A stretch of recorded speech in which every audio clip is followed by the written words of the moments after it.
Daily अपडेटसाठी लोकमतवर subscribe करा आणि बेल आयकॉनवर क्लिक करा। दुर्दैवी गोष्ट आहे ही, ज्यांना बोलता येत नाही, ज्यांना ऐकू येत नाही, अशा लोकांवर तुम्ही लाठीचार्ज करता। कोणी दिले हे आदेश? हे असलेल्या इथे असलेल्या काही पोलिसांचा विषय नाही येतो, त्यांना आदेश देणाऱ्याचा विषय आहे। आणि मला असं वाटतं ज्यांनी आदेश दिले असतील तर त्याचा मुख्यमंत्र्यांनी राजीनामा घेतला पाहिजे ताबडतोब।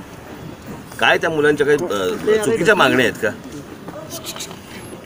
शिक्षण घेण्यासाठी म्हणून त्यांना शिक्षक हवे आहेत, ही काय चुकीची मागणी आहे का? त्यांना शिकावं असं वाटतंय आणि ते शिकण्यासाठी म्हणून त्यांना शिक्षकाची गरज आहे त्यांच्या साईन लँग्वेजेसमध्ये।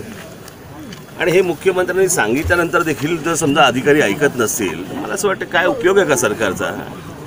आणि आज जे काही इथे लाठीचार्ज वगैरे काय झाला आहे त्यांच्यावरती, मला असं वाटतं या मुलांच्या या सरकारला नक्की शाप लागतील। अजूनही कुणी भेटायला आलं नाही, तुम्ही भेटायला आला किंवा विरोधी पक्ष पण सरकारचा कुणीच आलेलं नाही सकाळपासून। पालकमंत्री असतील सगळे अधिवेशनामध्ये आहेत, युतीची स्नेहभोजनं चाललेली आहेत तिकडे आणि हे मुलं उपाशी आहेत। काय त्यांचं जे काही खाबुगिरी चालू आहे त्याच्यामध्येच ते मला असं वाटतं जास्ती गुंग आहेत।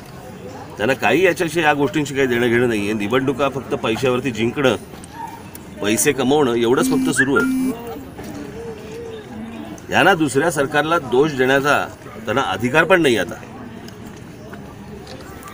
दुर्दैवी ही रात्रभर इथंच मुलं राहतील, यांची काही व्यवस्था नाही, काय सांगणार? नाही, आमच्या लोकांना मी सांगेन घेतलं, आमच्या लोकांना सांगेन त्यांची ती व्यवस्था होती। तुम्ही म्हणत की सीएम साहेबांकडे मुलांना घेऊन जाणार, तर त्या प्रकारे सांगण्याचा प्रयत्न करणार, कळलं का? पुढचं पुढे